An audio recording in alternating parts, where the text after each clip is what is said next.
On this week's show, we waffle on for ages about some of our favourite TV shows. Man, for the first time in your life, please just shut the fuck up! and we get excited for E3. Stay tuned.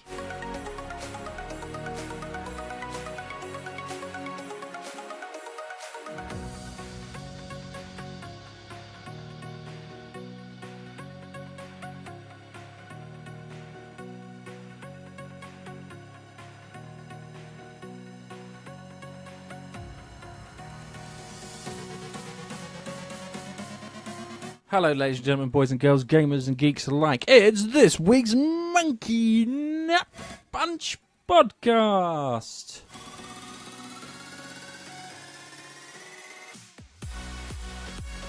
And as with all these podcasting journeys, I've got Nigel sitting next to me. Hello, Nigel. Hello, mate. I wasn't happy that you phoned it in last week. You literally fucking phoned it in last week. Yeah, well, I'm sorry. There was a big booming voice that would have talked over every word I would have said. So, it made no difference. Yeah. Anyway, on this week's podcast, we will be talking about The Walking Dead, especially the leaving of Andrew Lincoln, or Rick Grimes, who is the central character that The Walking Dead revolves around. Then I'm going to talk to Nigel about his indoctrination. I can only describe it. Into watching the first two series of The Expanse on Netflix. And then we're going to talk about solo flops. And then we'll be going into gaming news and stuff. So we'll be talking about stuff that's coming up in E3. So we'll be talking about Assassin's Creed Odyssey, Fallout 76, Watch Dogs 3, and then we'll go through PlayStation games versus Games for Gold on Xbox. And I think if you're a PlayStation owner this week, spoiler, this month, sorry, you're looking in for a good one because it's got XCOM 2. Absolutely. Fabulous. But we'll talk about that later on. So, first things first, Walking Dead. Walking Dead is losing Andrew Lincoln 6 episodes into the next season. He hasn't renewed. He probably had a fucking long contract. Well, yeah. Mainstay. Yeah, but I think it's got to do. I think it's got more to do with the fact they killed off. What's his mush? What's his kid's name? I can't remember. Carl! Yeah, Carl. The fact they killed off Carl. Carl! I think it's probably got more to do with the fact they killed off Carl more than anything else. Because I think that maybe Andrew Lincoln believes that was a character kind of anchored him to the whole story. And it's funny they killed him off because I heard a quote from the creator who turned around and said that it is the story of Carl. The Walking Dead. Walking Dead is centred around Carl, not Rick. Not Rick. Rick just happens to be his dad. He's growing up through this whole thing. Yeah, and kind of seeing it through his eyes. I can see that, yeah. So Rick is either going to die mid-season or just fuck off. Rumours is he's just going to fuck off in case they need him to come back. Apparently they offered Norman Reedus $20 million for the lead. I don't know if he took it. I don't know. Because he might be like kind of, you know what, if Andrew's going, I might fucking go too. It may be a time to call this thing a day. It could well be. With all the nonsense that was going on in the previous seasons with Negan and his copious amounts of people that he could call upon with a drop of a hat. It was getting a bit silly in that regard, but story-wise was reasonable. And the end of the last season where Maggie and Daryl, and who else was in that room? Jesus Christ, he was against them. You can't win anything when he's against you. So, yeah, they're all in a room plotting against Rick and Michonne. So it didn't look like it was going to end well for Rick and Michonne anyway because of that. But Rick's probably sat, the character Andrew Lincoln, he's probably sat there and gone, I don't actually like the way the plot is moving because we've gone through so much together as characters, gone through so much together from the start, especially with Daryl. I think Daryl is his number 2. Yeah, always his number 2. Never strayed. Never done. That there's been questionable bits between them, especially in the last season. They had a little bit of a lovers' tiff, a bit of a fight. But, mate, who doesn't have a little tiff here and there with their mates when they're strongly passionate about something? So that I don't think would have treated Dal to turn his head and start. And Maggie, I don't understand where she's. No, I get Maggie's the only one out of those ones I get. Jesus, I don't get. I don't get Jesus. Jesus should be all about forgiveness. It sounds funny because it sounds like I'm talking about the Jesus. Yeah. Not the character Jesus. Maybe I should call him Jesus. Jesus. Yeah, but I don't get him. No. And the thing is, it's ironic because out of all the characters, if one person wanted to have Negan killed and would kill them like straight off, it would be Carol. That's the one person you want to like, Carol, yeah, because she like lives out in a bungalow on her own, so she'd walk in down Alexandria, they'd be happy to see her. She'd walk in there, kills Negan and fucks off. No one's going to say anything. No one fucking messes with her. Yeah. So I don't know whether or not what happened in the previous season or seasons, because it went on a bit long with Negan, is something that contributed towards Andrew Lincoln saying, do you know what, mate? I'm out. Do you think he's been offered a Marvel job?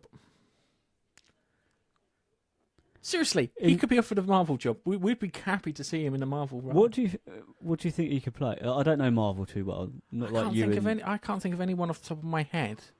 Because I think if they were going to, it sounds awful, because they changed Nick Fury from being white to black in like the late 90s, early 2000s when they wanted him to be Samuel L. Jackson. And they literally drew him as Samuel L. Jackson. All right. But before then, he could have done a white Nick Fury. He's not going to get a white Nick Fury, all right? Just make that blatantly fucking clear. No. Well, Nick Fury is gone. Or thanks to Thanos. Yeah, thanks to Thanos. There's characters he could play. But it depends. Because the other thing, too, is the actress that plays Michonne, she's some fucking Black Panther and Infinity War. She was great in... She was great as that character. Yeah, well, she was in Infinity War. I never saw Black Panther, but... No, Black Panther, she was... yeah. I always made a joke when my wife was watching it. Then there's when you got Rick and Michonne together, and because all of a sudden it just goes quiet, and they're not saying anything. Mm. And I'm like, I whisper, it's like, kind of, have you seen me in Black Panther yet? And then he like whispers back, goes, no. And then she's like, why fucking not? Because I just love the idea. Goes, and then when he got to awesome. And when he got to the last episode of The Walking Dead, I goes, have you seen me in Infinity War? I was fucking awesome. And that's when he's turned around and gone, do you know what? That's it. Fuck it. I quit. I'm not renewing on it. I've been typecast here. Yeah. It's one of those things. Ironically, the Fear the Walking Dead apparently had a bigger audience than The Walking Dead last season at a few points. What season are they on now? Because I gave up after 4 the or first. 5. The annoying thing is they killed off my favourite character. Well, they've killed off 2 of my favourite characters, actually. They killed off Strand, I think it was the black guy with the boat, who I really enjoyed as a character. I remember... and the dad, the Mexican dad who was part of the, I don't know, some kind of organised crime thing. They killed 2 of the people off, and then the son, who was like my 3rd favourite character, who seemed to... Was he the ex-druggie? He was the ex-druggie who seemed to do really well in the apocalypse. They killed him off recently, and I think that's the bit where they had the spike in views for Fear the Walking Dead, is when they killed him off. Yeah, I might go back to that. I watched the first season when it came on Amazon Prime. I did watch that. Got to the end of the first season, and I was waiting for the second season to come out, because I remember initially in the UK it wasn't out. It was out in the US, but it wasn't out. We had to wait almost a year, I think. It was a year before we could watch it on Amazon Prime. So for us, it was a long wait. And then once we watched the first season, you had to wait again. And it was already in season 2, probably going on to almost season 3 by then. Yeah, that was the whole thing with fucking the BT thing was just a stupid deal. They should have just stuck to FX like they did with The Walking Dead. Yeah, absolutely. You'd think... I think way back when we were in the name of Game and Face Punch, we were speaking about this, and we said it seems ridiculous for them to move from FX, which The Walking Dead has done so well on, with such good ratings and high amount of people watching, why they would then allow it to go to BT in the UK, which barely anyone's got, unless you've got broadband with them. or you pay an extra subscription fee for, which you're not going to pay an extra X amount of pounds per month just to see The Walking Dead because they haven't got much else. I'll be honest with you. I've kind of reached the conclusion that TV should be an a la carte option now, where it's like kind of, I want to buy this season of The Walking Dead, so it's 25 quid for the entire season for me. So I lock down my 20 quid, and then each week when the episodes come out, I get them. I can download them the moment they're available, and I can watch them. Yeah, and then same for all the other programs, and that way, instead of having to worry about advertisers and upsetting them, you just have to worry about your customers, because your customers now are the people directly buying this. I would accept that if they didn't chuck adverts in where the adverts no adverts. They'd have to remove. Yeah, otherwise I won't do it. It's a box set sort of thing. Yeah, where you can buy it. Yeah, I have seen it where some of these downloadable programs where you've done it either on demand or whatever, but they've still stuck the adverts in. You're going, well, I've downloaded it, so I'm just going to fast forward through the adverts. So you might as well just fucking remove them, mate. Yeah, they should they should sell it to you direct and do it, and that's to be the new model. It should be that's the case. I buy it, and I have several options to buy. I can buy it through Google, Amazon. Even Netflix could sell it to me. I'd be happy. Actually, to be honest with you, if you did it via Netflix, I'd be happy because I don't have to then do it. So I get my standard Netflix subscription stuff, and I get my a la carte stuff. So, it's one of those things. So I'd definitely be buying TV series like The Walking Dead, The Expanse. I'm not sure about Doctor Who. Depends. It's all about Chris Chibnall. Fuck the whole woman thingy. You've got someone who can't write stories in charge. That's the problem. Well, that'll be on the BBC anyway, won't it? So we can take that or leave it. I mean, I started losing my way with Doctor Who, and I didn't watch the last 4 episodes. So, yeah, I can see where you're going for. If the writing was sort of, if he had an influence on the last few episodes of Doctor Who last season, that might have been. He had an influence on the Christmas special because he refused to write a Christmas special. Oh, okay. That's a great fucking way to start your job off. I refuse to write the Christmas special. Really? Seriously? I'm like, oh my god. It was like, okay, you refuse to write the Christmas special. That's what we want to hear. That makes you worry. But I'm worried that it's going to be heavily agenda driven. But let's skip over that because I don't want to talk about that shite. Shall we talk about something a bit more exciting? Talk about The Expanse. Because I've been force-feeding you. I've been making you watch the fucking Expanse. Well, I haven't really been making you watch it. I joke about it, but I've been pushing you. It's like, have you seen that? You want almost up to series 3, so I can start lending the files I've got. That is very true, and I have been. And I've been binge-watching best I can, because I'm not really a binge watcher. Because I tend to watch 2 episodes and think about a third going, is it a bit too much for my brain? But whereas people can just watch episode after episode after episode, and I'm not one of them peeps. But I have been catching up, and I am now at the end of season 2, and I do enjoy it. Good. I've probably technically binge watched it more than I would any other episode of anything. Oh, good. It's annoying because there's one character I really love is the Aviserala character, and you don't like her.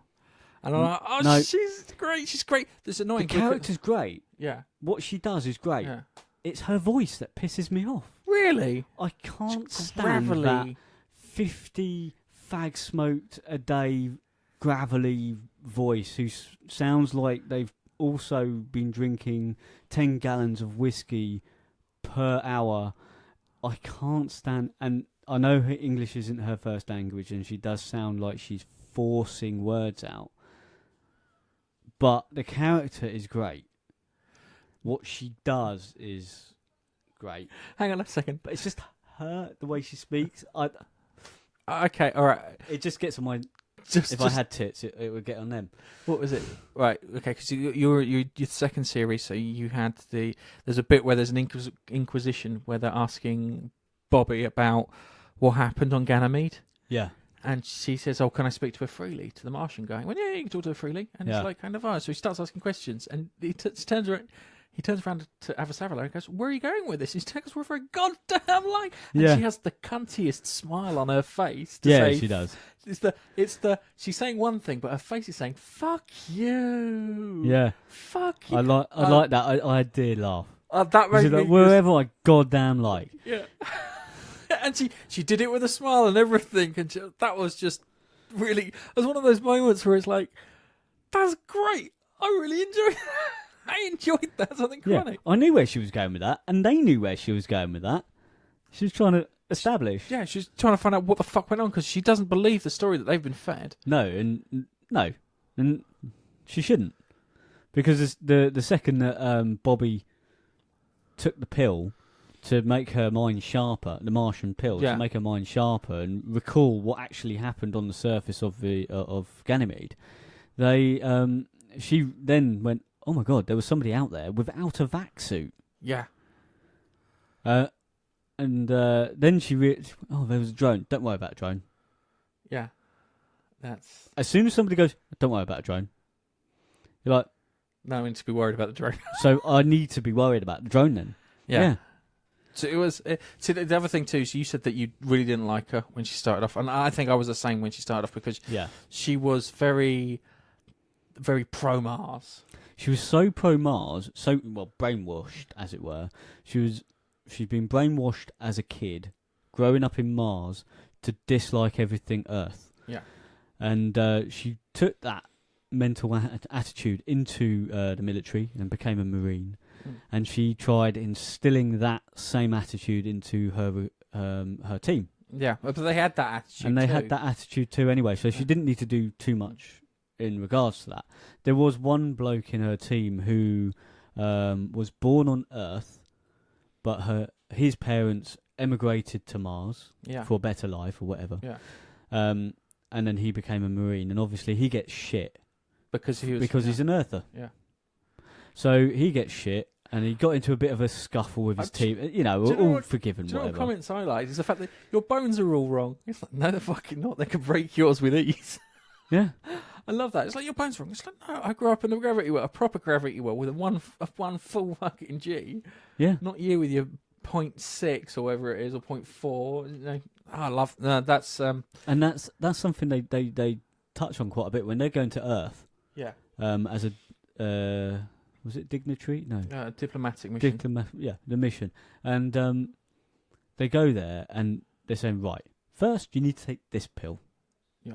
Because Earth's gravity is stronger than ours. Yeah. And then you've got to take this other pill once a day.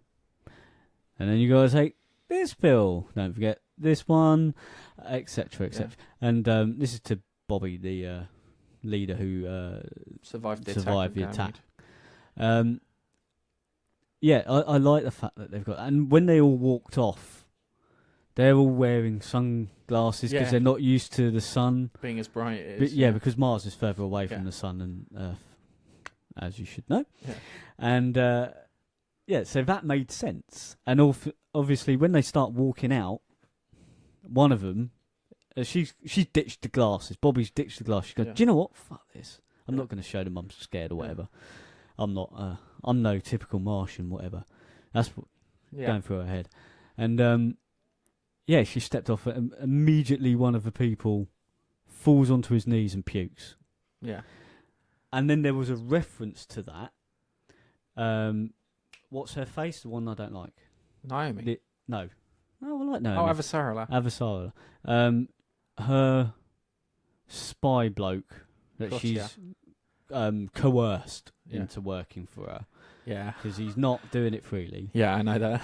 He's coerced him to work. He's actually talking with her and her counterpart, the bloke who set everything in motion. Yeah.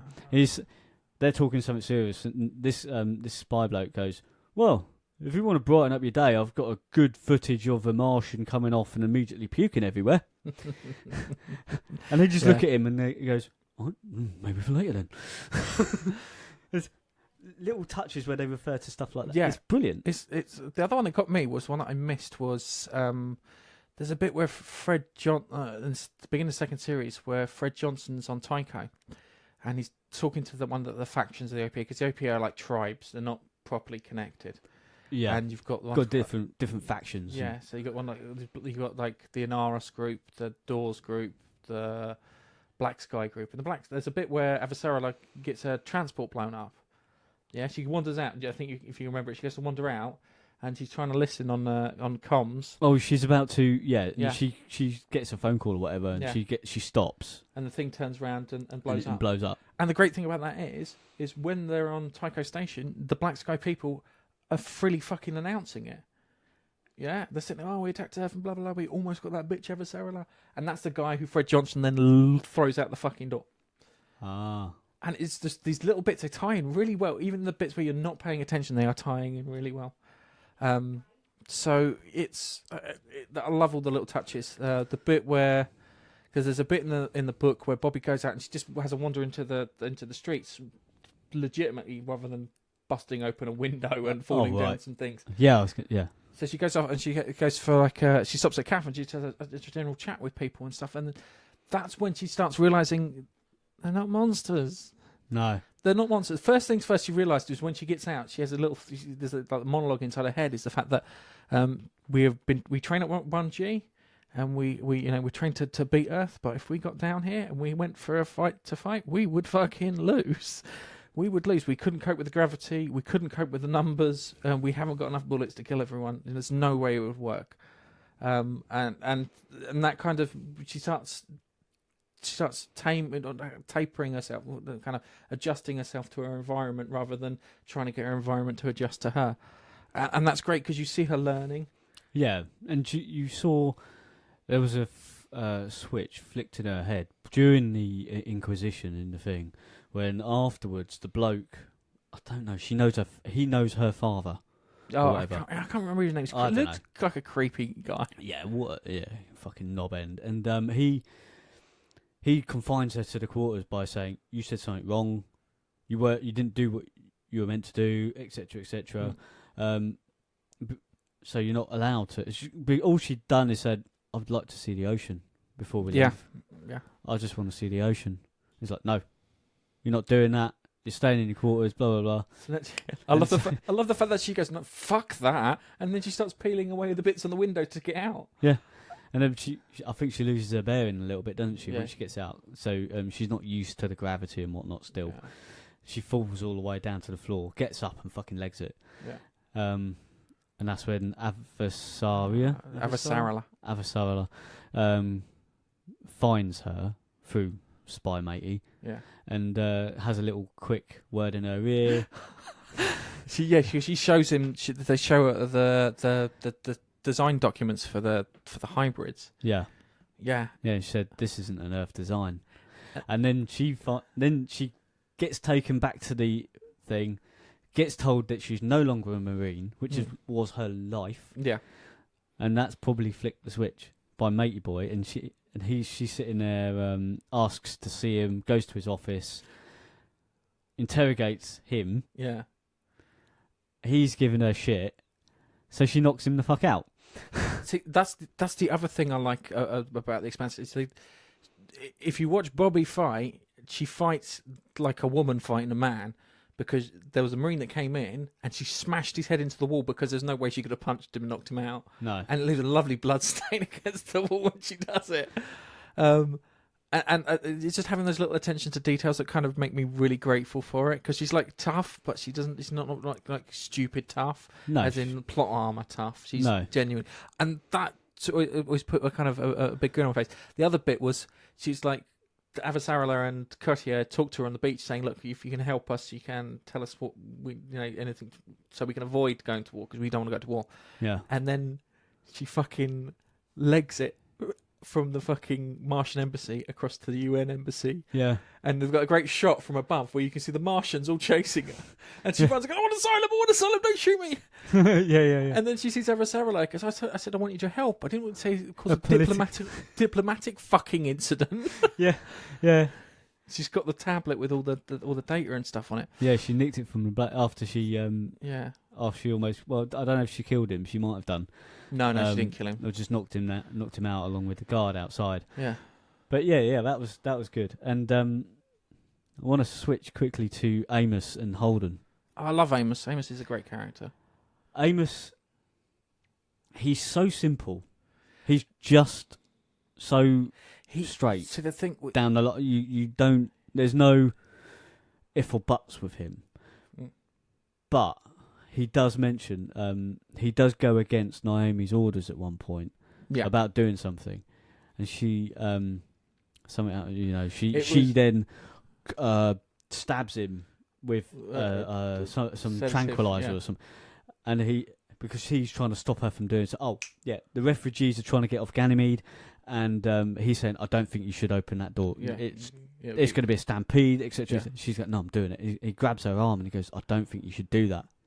Yeah, and so she stabs him sedative, and realizes he's actually a fucking big guy. Need another one right in the heart, right in the. And that's when he's sitting there looking at her, going, and slumps back in the chair. Yeah. And later on, there was after all that's said and done, and she's managed to get back on and all that sort of stuff. He and her are trying to seal up some bits in the Rossoneri, and she said, "Look, I'm sorry, I shouldn't have done that." And he's saying, "No, no, it's fine. Don't you?" He goes, "I should have just taken your order." Yeah. And I didn't. And he goes, "I've been trying new things. I've been trying to think for myself a little bit more recently, and turns out I can't do that." Yeah. So, because this, I think I had this conversation with Keith, but not with you. Because Amos doesn't have, he lacks a moral compass, and he knows he lacks a moral compass. So he latches onto someone else and uses them as his moral compass. So he was latched onto Naomi. Yeah. And now what he's done is, after that whole incident, he now latches onto Holden as his moral compass. And in the book, the fourth book, which will be a year and a half from now that you'll see it on TV, he explains this. He explains this outright to someone. You sort of see that. That's why from the very outset he's always been latching onto Naomi, and the moment he thought, "I'm going to try new things," and he's latched onto Holden. There's no before he latched onto Holden. He just he took the initiative by himself. Yeah, I think. And he went, "Oh fuck, that was a wrong decision." And he said, "No, it was a wrong decision by me. Don't need to apologise and whatnot." And when Holden and Amos are trying to get rid of the thing, the proto-molecule beast from the storage in the Rocinante, and Holden gets pinned to the wall. Yeah. After all that's finished and stuff, and Holden's in the med bay, he sort of goes, "Oh, well, I am sort of seeing a lot more of a med bay than I was hoping to see on my trip." Oh, because he's got cancer. He's got cancer for the rest of his life from the radiation stuff. Yeah, and the leg thing from being pinned from that thing.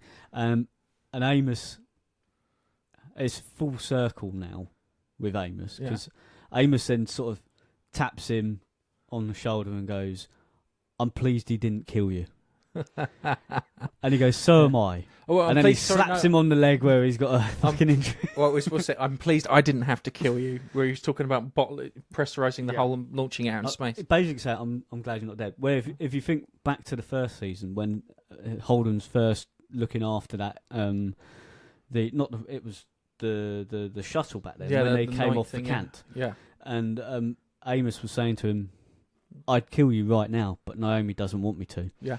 So that's the full circle with Amos. He's realised. Oh, that's another thing. He's realised that Naomi really does like Holden, because him and Alex had a bet. Yeah, I like over, that. Because they're all deadly serious. They've decided that they're gonna. Naomi and Holden are gonna announce to the rest of the crew, just those two, that they are in a relationship, and I hope it's not weird for everybody, especially Amos, because he thought Amos might have a thing for her. And that was the funny bit, because as soon as they said it, they looked at each other, fucking Alex and Eamon high-five each other, and Alex goes, "Oh, fucking lost, Eamon," and he's getting ready to get punched on the arm by the Earther, and he knows how much he fucking... He doesn't, he just gives him a wet willy in the ear. Yeah. And he goes, "Oh, what? I'm gearing up for..." Yeah, I love the fact they bet a dead arm. Bet a dead arm on it. And he fucked off, and then Holden's just talking to Amos by himself, and he's going, "Look, I thought you'd be funny." He goes, "Nah, she's like a sister to me. But if she'd asked me, I totally would do her." I like that. That's honest. That's so fucking Amos. See, that's the thing you do like about him, because he has a very simplistic honesty about him. Even the violent side of him is honest. Yeah. And it's weird because when you watch TV shows and stuff, and you're like, why don't you fucking kill them? Yeah, Amos is the person to do that. Mm. And he wouldn't he wouldn't think twice. He wouldn't think twice. And that's the great thing about that character. Alex is great because his character changes again. Because you got Amos where he links on, it goes to Holden and he becomes his moral compass and whatnot. And then further on, he then starts looking after someone. He meets someone on Earth during a massive disaster, and then he starts looking after that person, and that poor bastard's dying. So trying to make sure that they're looked after well and whatnot. And he changes again. The same like with Bobby. Bobby forms a weird relationship with Alex, where it's not like a sexual relationship, but they're like really, really good friends. Yeah. And it's great because they put hints in from a book that's 2-3 books up the line. About Bobby checking in on Alex's family from time to time, because Alex wants to check in on his family, but he's a bit like, I can't do it directly, and she does it for him, which is really nice. So Bobby and Alex actually meet. Bobby and Alex meet, and they Further down the line. Yeah, further down the line, because that's like you are halfway through the second book, yeah, and there's eight, almost 9 of them. And Bobby, as I said before, Bobby becomes a captain of Rocinante in book 9 or 8. I can't remember which one. And she gets the fucking ship locked down on the first day. It's like the first day this separatist Martian group called the Laconians turn up, who have figured out how to they've mastered protomolecule technology. So their tech is a fucking thousands of years in front of everyone. But they don't realise that there's a cost to using that. Because the protomolecule aliens were wiped out by something, and whatever that something is now gunning for them, and that's how the book ended. And it's like, I have to have the next fucking book, and it's like December. It's like middle of December this year. But I'm going to really enjoy that. But the Expanse, what it does with characters is fucking great, because they're all good characters in there. Even the bad guys are great characters. Okay. Yes. Yeah. Thoroughly enjoyed it. I think it's a good watch and good recommendation. So if you are a little bit bored of your normal sci-fi out in space stuff like Star Trek and other similar things, then yeah, why not give it a shot? It pisses over Star Trek Discovery. It really does. Okay. And Star Wars Solo flopped. Apparently so. Well, it didn't help that they had to fucking reshoot 80% of the film. So they had to reshoot 80% of the film. I think the original costing was like $200 million. I reckon it was about $400 million in total. Wow. So just for the production. And the worst thing is when you hear about the box office figures, the box office figures were at 100 and something million. Yeah. And you hear about those box office figures being at 100 and something million, realise that they only really get to claim like 1/3 of that cost. Yeah. So they haven't made enough money to cover it and break even. No. And this is the funny thing, that the reason I reckon that Solo flopped has nothing to do with the Han Solo film itself, and it's everything to do with the fact that everyone wants to Return of the Last Jedi. It would have been better if it was Return of the Last Jedi. The Last Jedi, they watched it and they just went, I've had enough. Because they make... Well, I know you did. Yeah. I'm one. I think this is one of the things. I think it's a mixture of things. I think one of them is the fact that Return of the Last Jedi was just a poor film all round. It was shot beautifully and produced beautifully, but the dialogue, what happened, character motivations, all the things that kind of make a good story without a budget, yeah, which you can make and survive on, weren't there. No. And therefore it was trite. And I gave up on it then. And then the other part of it is this weird political pandering to groups that don't watch the film. They pander to groups that don't watch the film. It's like, oh no, we need a lesbian droid in there, so we put a lesbian droid in Solo, and nobody fucking likes her. And all the people you were trying to pander to think it was a parody. That's how bad you screwed up. And then you got Lawrence Kasdan, his son, John, I think it's John Kasdan, saying stupid things on Twitter, like, what's his mush? Don Glover's character, Lando Calrissian. Lando Calrissian. Lando Calrissian is pansexual, which means he's into bestiality, autoerotica, and paedophilia. That's not a good thing for a family film, mate. Dickhead. Yeah, that was the dumbest thing to say, because again, they're pandering to a group of people that they think their audience is, and it's not. Because people just want to watch a good film and have a good time. And because they put all this shit out, think about these people that they pandered to. Like, it's one ticket per person, yeah? If you play to the family audience, yeah, it's like, we'll say 2.4 children, we'll round it up, that's 5 people, yeah? 5 people for a standard family that will go and see that. That's 5 ticket sales there, because Dad wants to see Han Solo, and he wants to drag the kids and the mum along, yeah, for an evening, because he thinks they'll all enjoy it. Yeah. And there's nothing wrong with that. The downside is Dad has to realise that he has to go and watch My Little Pony every so often. Well, yeah. I mean, I think I did the same with when they had the reboot. Not reboot, Force but Awakens. The Force Awakens. Yeah. When that came out, I said to the kids and the wife, why don't we go watch this? You might like it. I think they liked the previous films. Let's go do it. And they did. They enjoyed it. They love it and stuff. Rogue One came out, and Rogue One was actually very good. Very, very good. That's a standalone story. You can't. And so we went and watched The Last Jedi, and I was totally underwhelmed. I didn't buy any of it. But again, the kids, being kids, not old enough to understand all the shit bits. Just action, yeah. You know, that appealed to them. But then Solo's out, and there's been adverts and stuff, and the kids haven't even wanted to watch it. And I think, psychologically, they've not been really bothered. I've not really been bothered. And no, if the kids aren't bothered by it, and you're not bothered by it, who's going to watch it? No one. People like Keith. People without. Keith will go and watch it because he's got a pass, and he'll go. He hasn't got a pass anymore because his pass was for Feltham. He lives in Thailand. Oh right. Well, there you go. He just, I think he wanted to go see it just to see if he would enjoy it. I don't know. But I may or may not. Depends on if the kids bring it up. But for me, I'm not going to raise the subject of going to the cinema to go see it. See, we were having a chat with a friend about this, and I said to him, "You've got to go and see it this week, because after this week, I don't think it's going to be in cinemas. You'll still find Avengers in cinemas, and you'll still find Deadpool in cinemas, but you won't find this in cinemas." Yeah. It's it's annoying because you look at the trailers for it. It looks gorgeous. It does. The visuals they put together for the trailer. Please note, because I know that other people have watched it and they've said that certain bits they're talking in shadow, so you can't see who the fuck is talking. And it's like, okay, I can understand that being a bit frustrating. But from what I saw, like the train bit where they're on the train, which looks more like a ride, a roller coaster ride. I would love that as a roller coaster ride. There's an idea, Disney. Turn that into a fucking roller coaster ride. That would be fucking awesome, just from what I saw.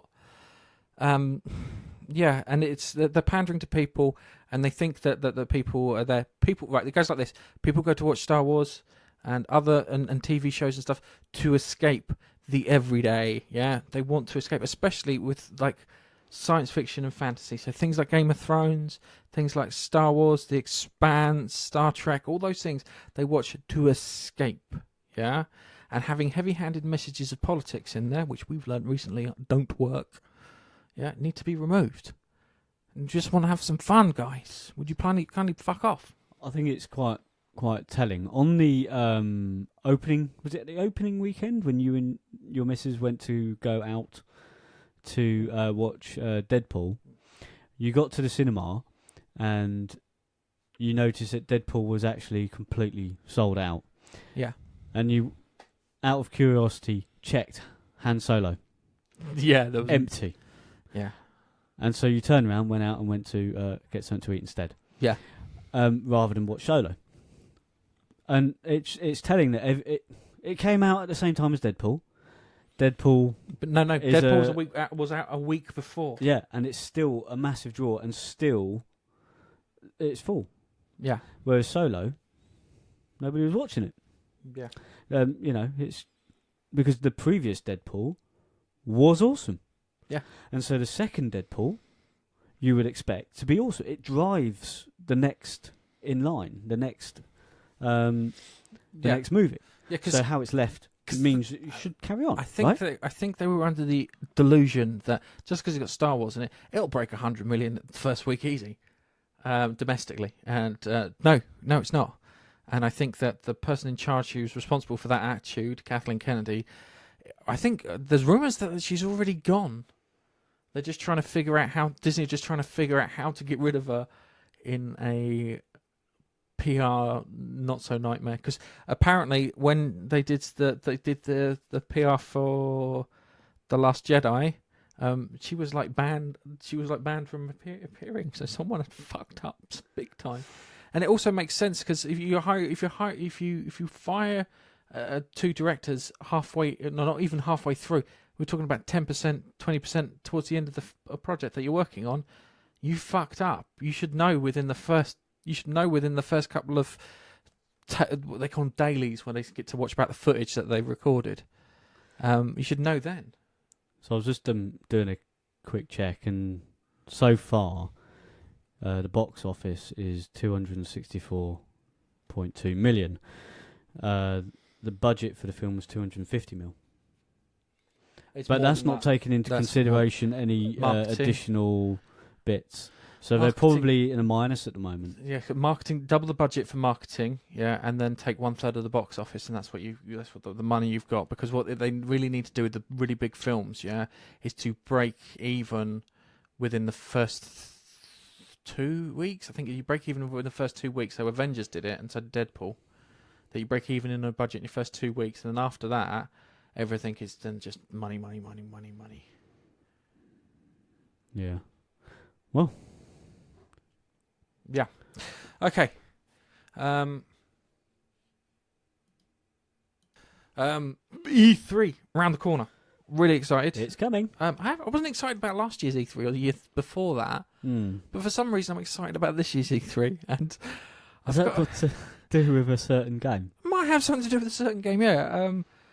I think there's a real drought of games for this console generation, which is really annoying. Yeah. But it's like last year time we were spoilt because the console generation lasted a lot longer than it should have done, and we got a lot more games than we should have done. But Fallout 76 was kind of teased and then announced, and then kind of announced again with another trailer. Mm-hmm. Rumours are that it's a multiplayer game version of Fallout. Which I'm like, okay, is it going to be like it's a tower defense game, mate? Oh, don't fucking say that! I would be so disappointed because I saw the announcement, and then I put it in our little WhatsApp group, and Keith's like, oh, they're going to put Fallout 4 on the Switch. I went, they can't put Fallout 4 on the Switch, mate, it'll explode. Yeah, you've seen fucking Samsung phones go up. Wait until you see a Switch trying to play Fallout 4. After the graphics will make it look like it's being played on a potato. Yeah. Which there could be a chance of. Or it's not happening. I said to him, it's not happening. It's going to be an entirely new game. They wouldn't tease like they've done. And it does. The thing is that on the trailer, it's like they're in a Vault 76, apparently, where they did fucking nothing to the inhabitants. There was no experiments, no hitting them with weird noises or installing a dictator or having a weird voting system. Yeah, what do you call that? The experimentation? What? No. So you've got your control. That's it. Yeah, your control vault. All as I think there was about 10, 12 control vaults apparently. This is one of them, and all the rest were having various degrees of different shit happening to people, Yeah. like being frozen or Yeah. whatever. Yeah. So you got. Yeah. So remembering that. this is a control vault, apparently. Yeah, the way the vaults should work. Well, there should have been like hundreds of control vaults and like a few things, but they did it the opposite way around Vault-Tec because they're bastards. Yeah, they are, and well, they love a good shit show. It's weird because it's this game. This game is supposed to be the earliest Fallout game. This is supposed to be about the same time that the master in the original Fallout is making super mutants in the new Californian Republic. So I don't know if you're going to come across someone else who's making super mutants like the master character from the original. That's that, and plus in the footage, it just had tons of board games everywhere. Yeah, and they showed footage of the vault completely empty, shit everywhere. Yeah, really messy. A little football, that's soccer for you Americans. Pitch in there, covered with streamers and balloons and balls and things like that, but just not being used. So it's you do wonder what's actually happening. Yeah, or happened to the vault as it's the control vault. Yeah. To see where that's gone. So yeah, interesting to see what Bethesda say about this. Yeah, so we have to wait till Bob. I think they're ones before E3, before that happens. But I'm just hoping it's going to be another Fallout game, just another Fallout game. Turn around and say it's Fallout New Orleans or Fallout New Vegas 2 or Fallout New Republic or Fallout Rise of something. Just give us a straightforward Fallout game, because if it's a multiplayer game with lots of base building in it, I will probably enjoy it, but I will enjoy a full-blown Fallout game more.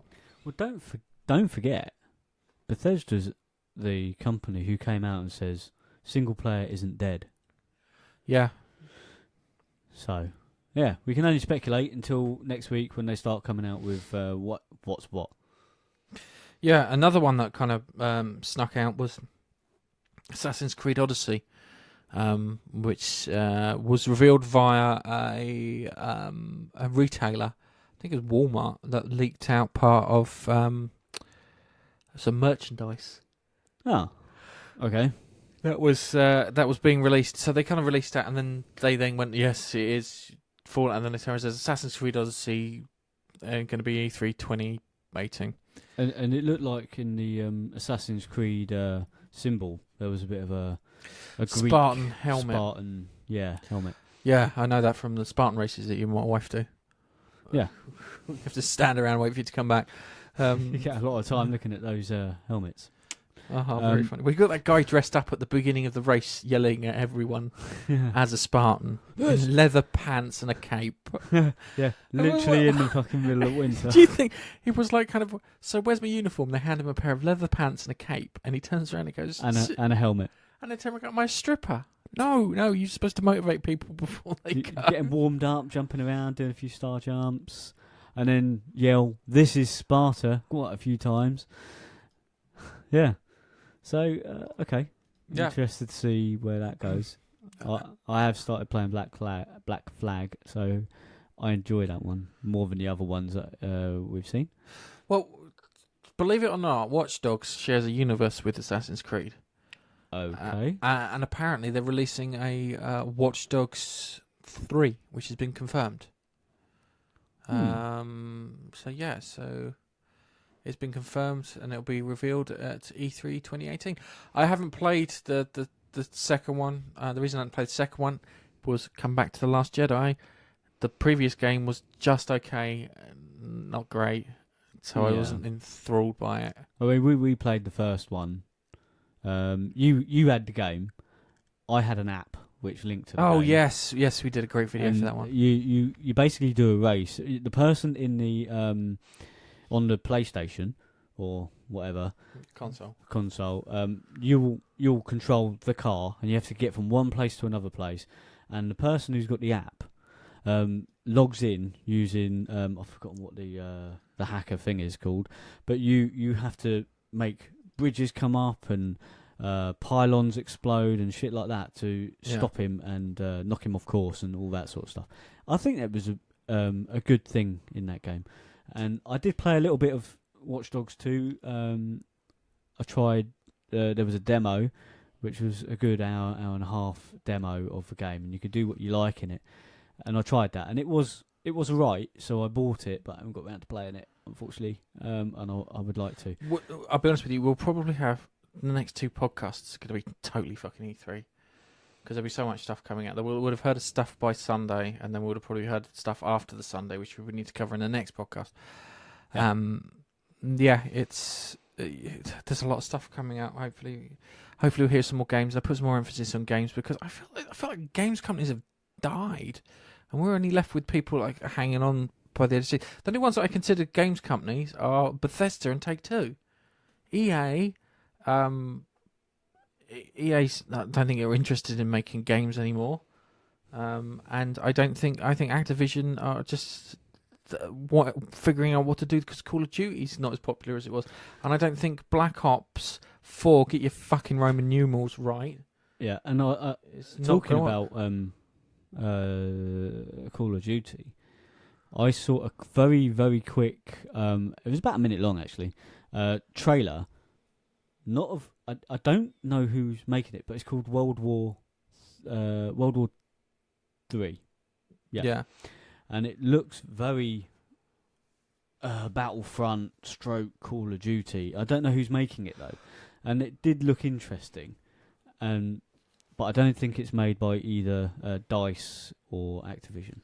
So that, if you're into shooters, it might be one to keep an eye out for during E3 when that hopefully gets announced.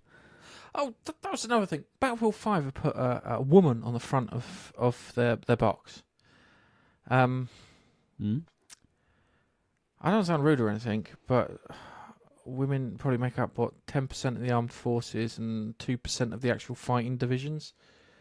Again, you're pandering to a group that doesn't exist. Stop it. Seriously. If you want to do it, find an actual soldier. I mean, a genuine soldier who has done something heroic, who's got an heroic award, and base the cover off of them. Same thing you do with FIFA and NFL and stuff like that would make more sense.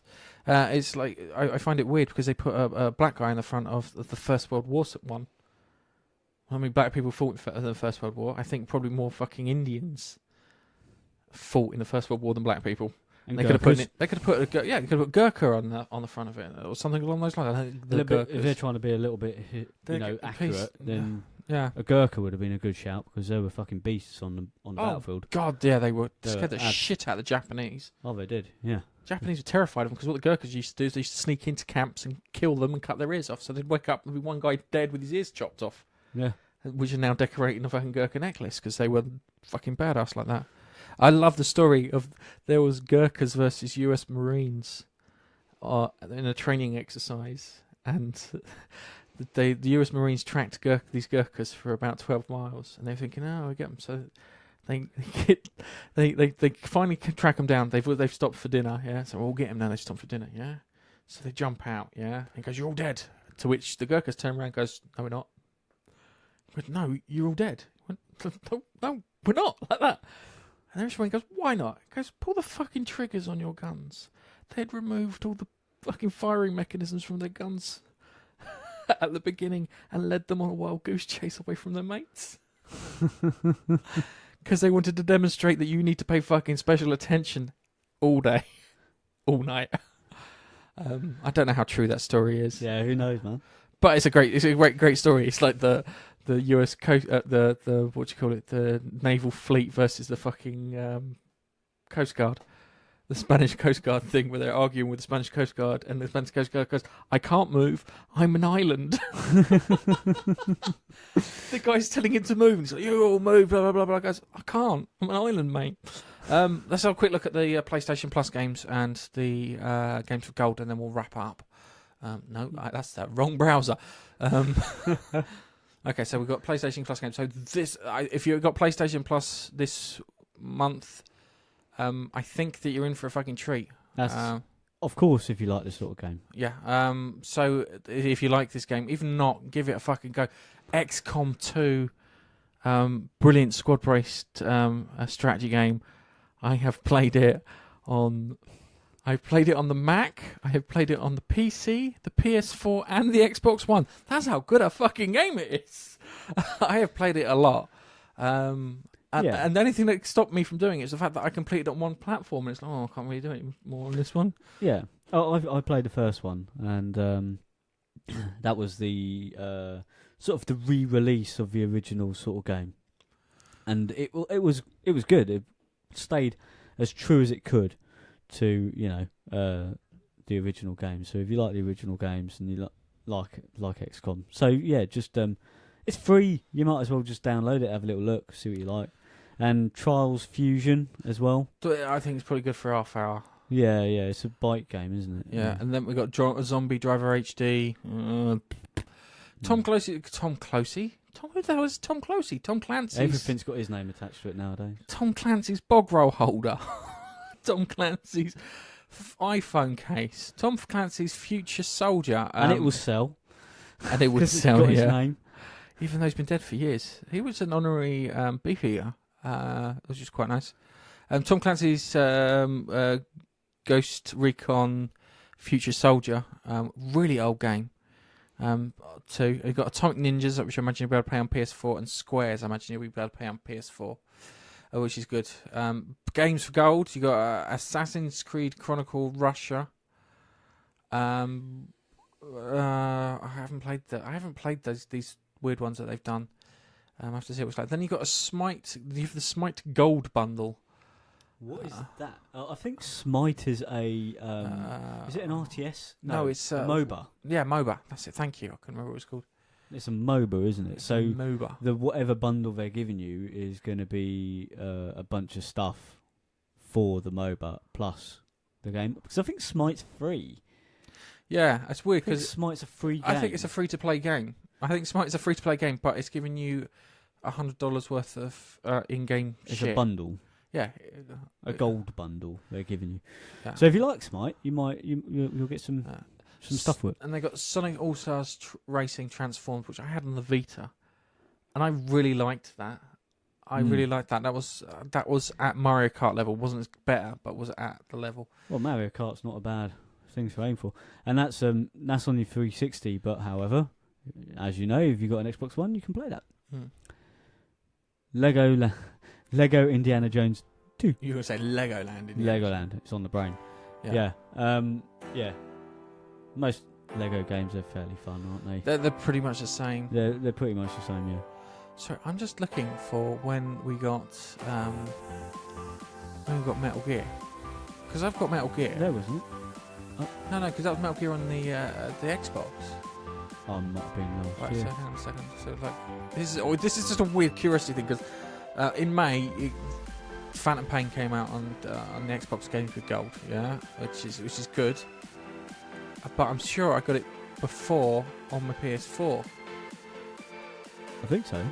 God, was it the year before? I'm sure it wasn't the year before. I'm sure it was this year.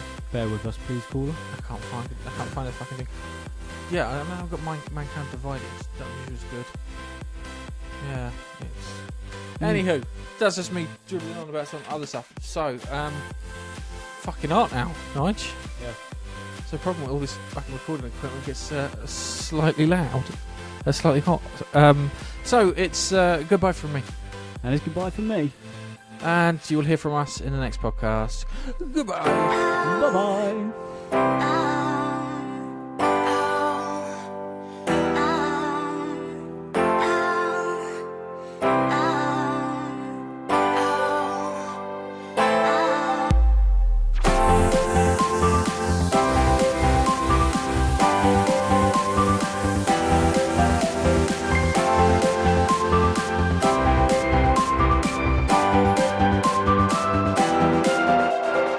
Thanks for downloading the Monkey Nut Punch podcast. You can follow us on Twitter @Monkey Nut Punch. You can also find us on Facebook, facebook.com/Monkey Nut Punch.